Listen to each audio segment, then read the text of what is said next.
Mayordomo siya! Mayordoma siya ni Amira sa bahay. Pero mukhang hindi lang siya mayordoma. Sabi na talaga eh.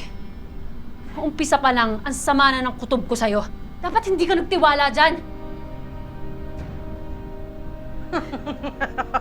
Inabuso niya yung tiwala ko, ate. Tumigil ka!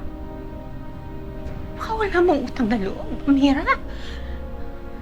Kung hindi dahil sa akin, patay ka na.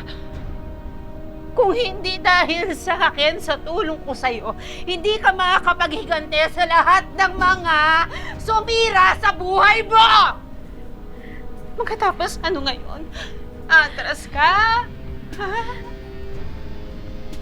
Bakit? Kasi natatakot ka? Hindi mo na kaya?